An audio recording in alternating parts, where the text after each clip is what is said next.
Hi, good evening, everyone. Good morning, everyone. Today, I have a very interesting discussion. I'm going to discuss with a very important topic, which is Make in India.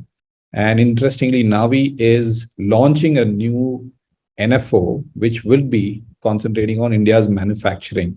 Today, I have with me none other than Hari Shyamsundar, who's a CEO, Chief Executive Officer of Navi AMC. Hi, Hari. Hi, good evening. Before Navi, he was with Franklin Templeton for close to 12 years. He was a co-portfolio manager with for funds like Franklin India Prima, India Opportunities, and of course, my favorite smaller companies fund. Thank you, Ari, for taking the time out. And I would like to, take this opportunity to ask you a few questions about the new fund offering that you've come out with, and also understand a bit more about in detail for all the people who have subscribed to my channel. So I'll start with my first question, which is point blank saying, what made you launch this fund?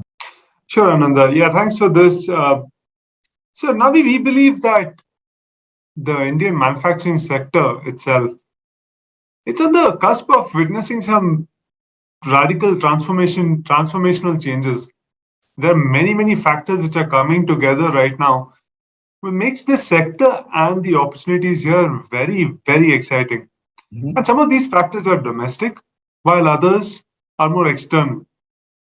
So among the domestic factors, if I could quickly run through, as you've spoken, the Make in India initiative, as the government has started some time back, but it's now evolved into a full-fledged program with many elements, which now which are all coming together. Different parts of the manufacturing pieces are all coming together.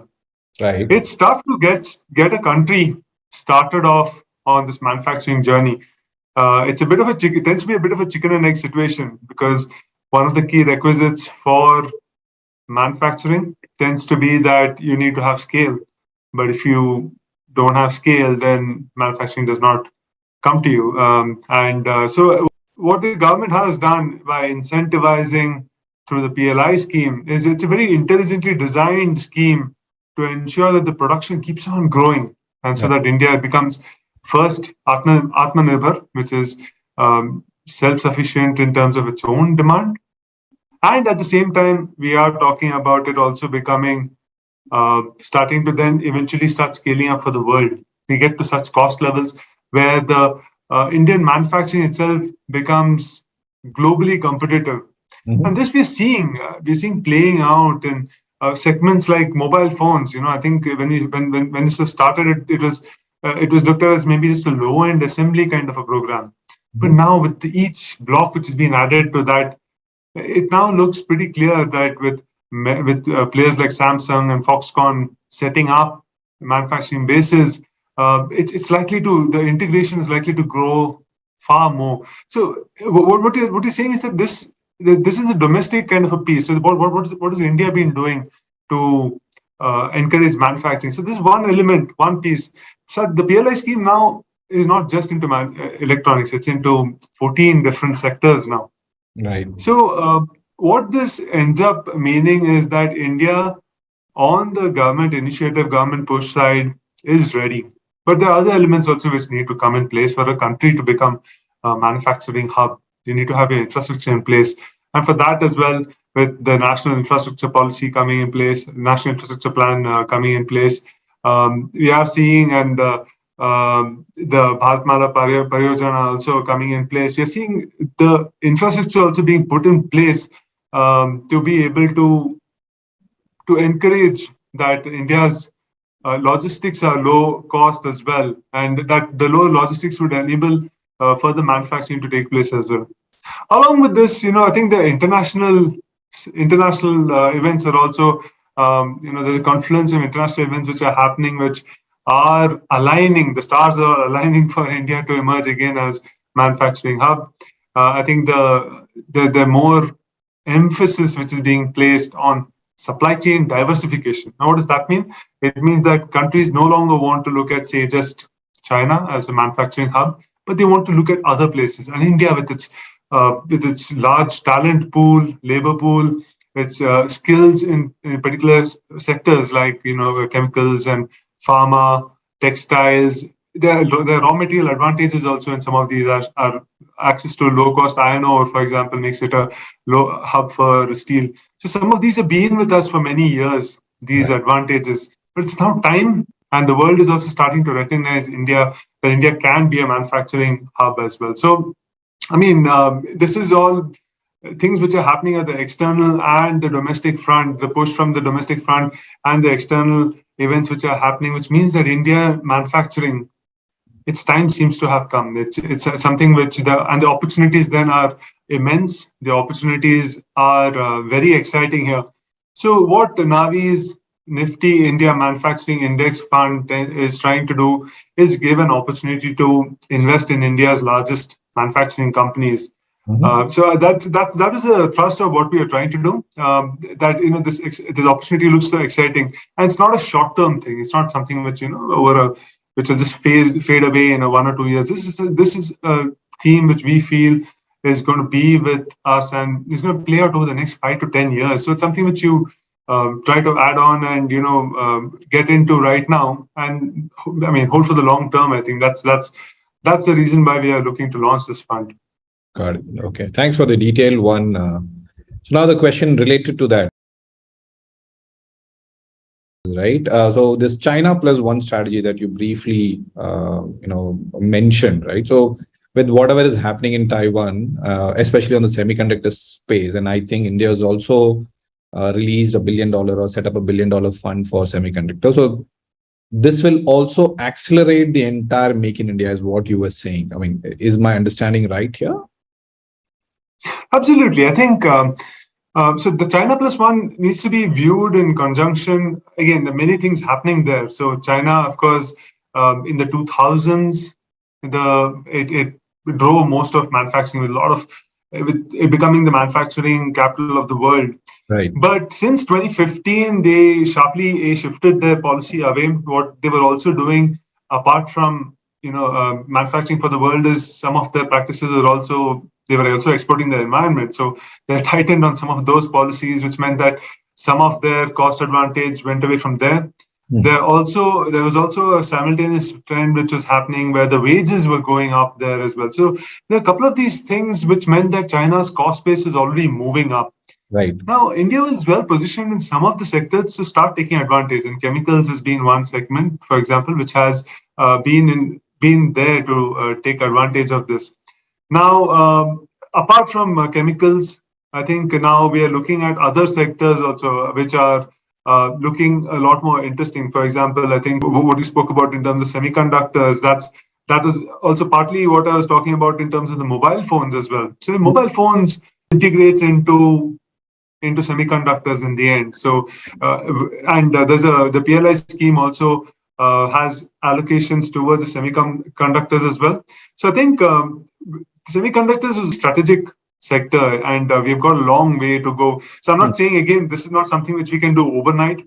The skills which Taiwan today possesses in terms of semiconductor manufacturing are truly are much further away than what we can do. However, we start off at a much lower and maybe much higher nanometers kind of semiconductor chip manufacturing. We can start doing that and then eventually scale up. And this is now, as I said, not going to happen overnight.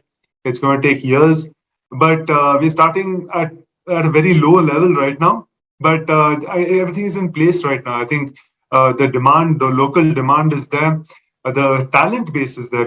That's one huge advantage. Our engineering talent base, which is ready and eager to be deployed. Maybe no other country in the world at our cost base which can supply that kind of a talent base.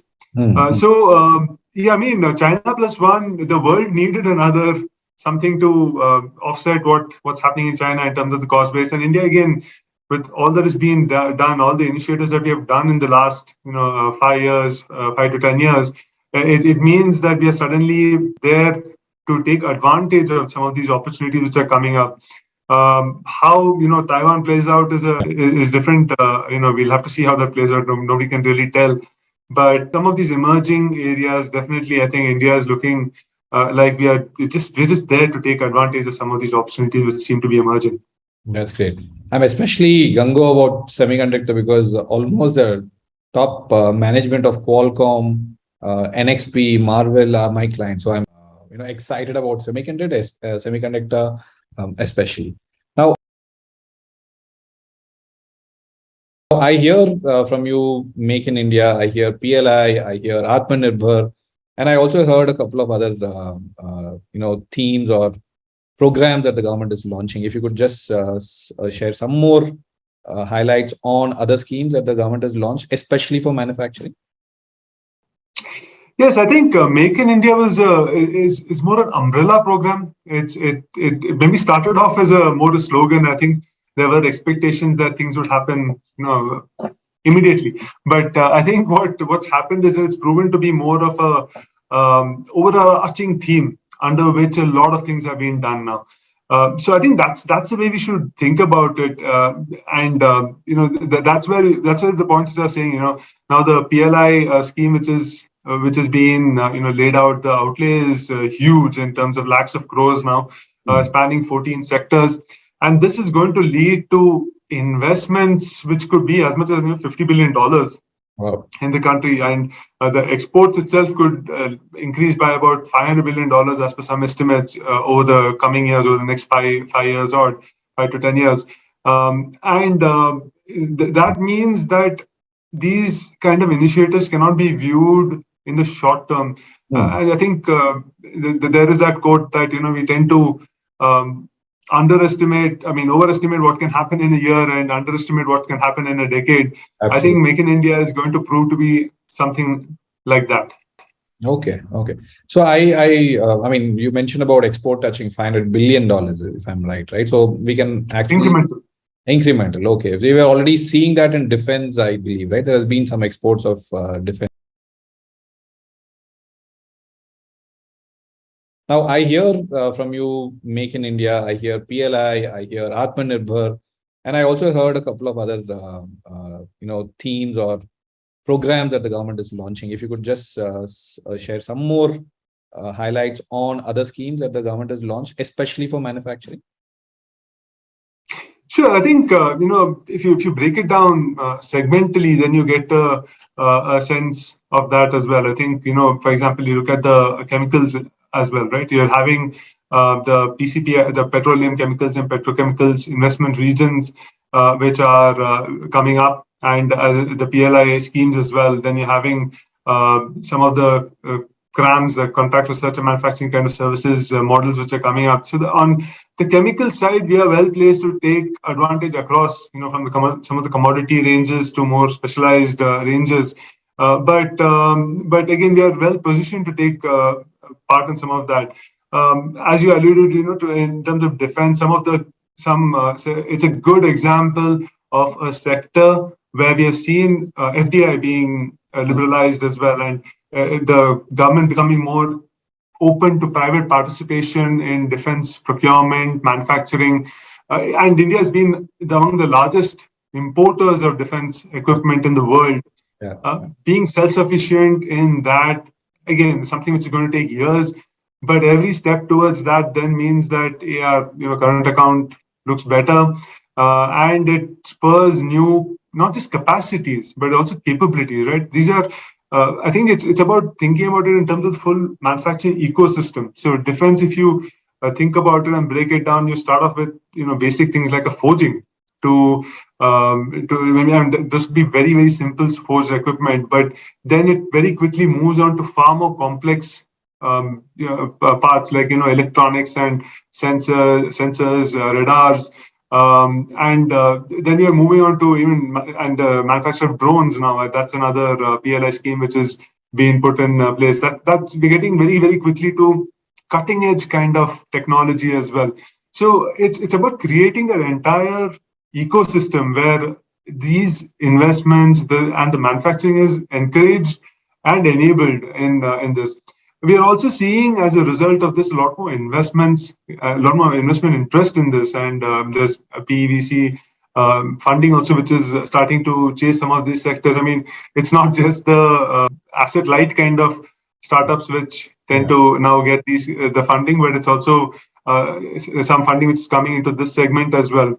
Apart from this, as I said, there are other schemes such as merchandise export India scheme. There's a scheme for promotion of manufacturing of electronic components. All of these are geared towards some of the electronic equipments also, and that's going to help, as we discussed already, some of semiconductors and mobile phone exports, for example. One of the sectors we haven't talked about though is automotive as well. Automotive exports. That's something India has a huge demand base already, and so far we have not really done enough. We have very good examples of companies who are major exporters. And I don't even need to name, but there are some of the largest forge manufacturers, for example, who are in the country. But this again, the PLI scheme for autos, there's sharp uptick in FDI as well. The China-India cost differentials have been narrowing as well, and of course, all the push towards adoption of EVs mean that we are not going to be late when that revolution starts as well. So if we can enable some of the creation of EVs as well in India and be early adopters here, that means that we can create the ecosystem upfront itself to drive some of the exports for this emerging trend as well. So what we are talking not just about existing technologies or old manufacturing technology in a sense, but we're also talking about how some of these efforts will ready the Indian manufacturing for the upcoming trends. So hopefully this drives trust, like the way we are now, at least on the ITES space, we are a highly trusted brand, right? India is a highly trusted brand. And hopefully this will also drive us towards trusting manufacturing domain in general. Now, what are the key indicators? We have spoken about policies in general. We have spoken about what are the government initiatives in general. What are the key indicators that an investor can look up to understand the current state of manufacturing market in India? So I think one way to look at it is to simply look at measures like the Purchasing Managers Index for manufacturing, which is put out every month. And over the last, I think, 13 months, that's been above 50, which means that it's been growing. Yeah. So I think that is definitely one way to look at it. And there are other metrics such as exports I spoke about earlier. That's now our total exports in FY22 moved up to more than $400 billion. Right. And this is above now our pre-pandemic levels. So these, there are more. I will share them with you, Anand. You can share that further on as well. So I think there are a whole host of metrics which you can track for how manufacturing is shaping up in the country. Okay, so other than PMIs, there are more indicators. What you're saying, that's interesting to hear. I'll wait for the update from your team.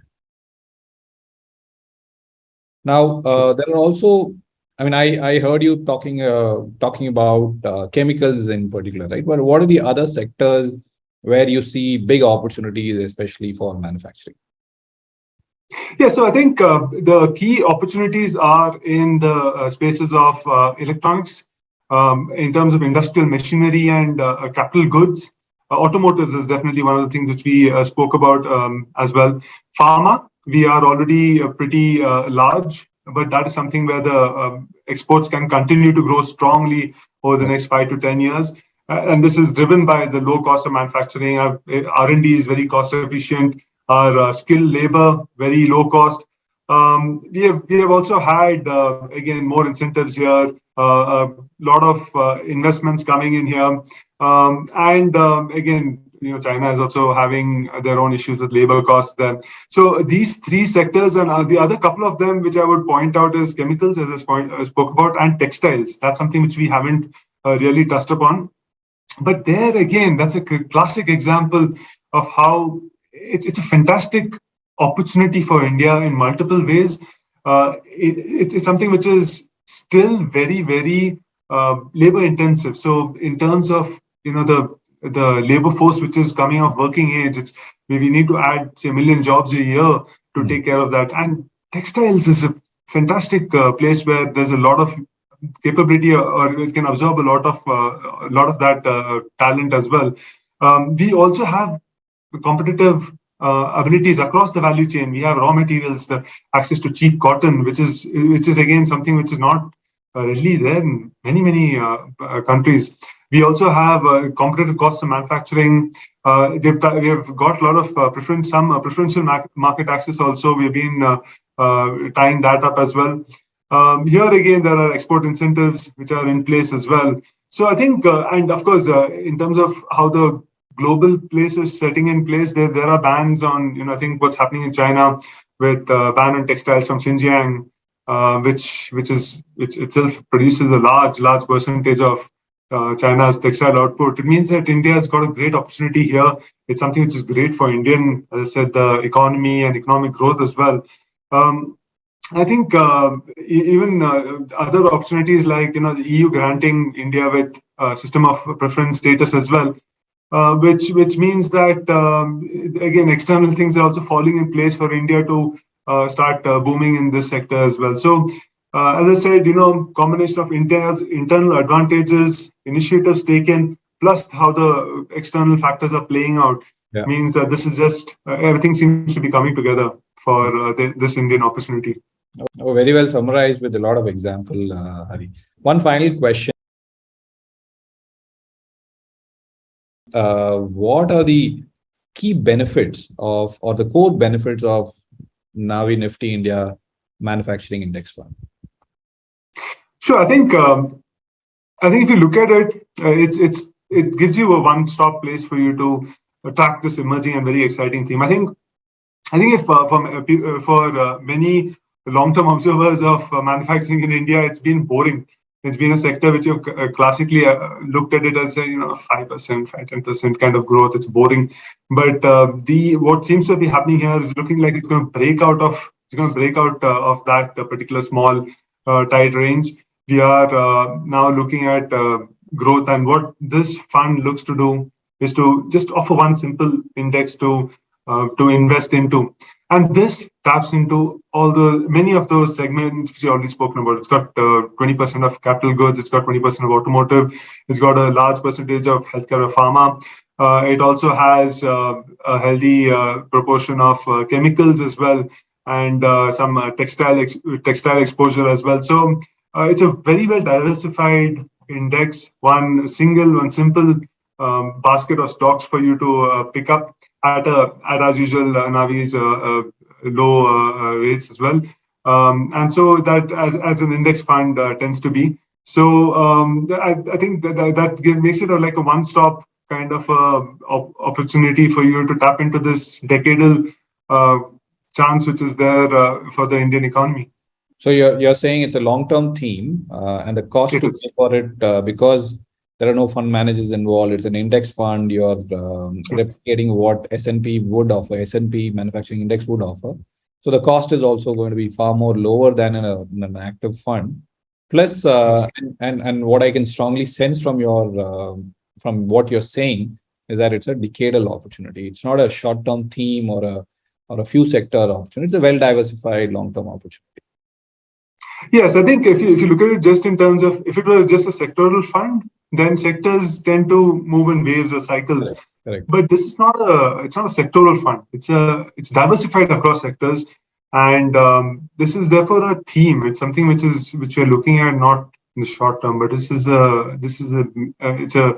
an important and very sizable opportunity which we're going to see over the next 5 to 10 years at least. Okay. That'll be good. Hari, I think you've shared a lot of information in a very short span of time, and I really appreciate you taking the time out. Looking forward and wish you all the best for this NFO. Thank you, Anand. Great to be here, and thanks for having this chat. If you'd like to have more details on India's manufacturing data and also like to understand why Make in India can be a great investment thesis for all investors, please click on the link in the comment section and I would send you more details and information about this fund and also manufacturing as an investment thesis to your email ID. Good luck.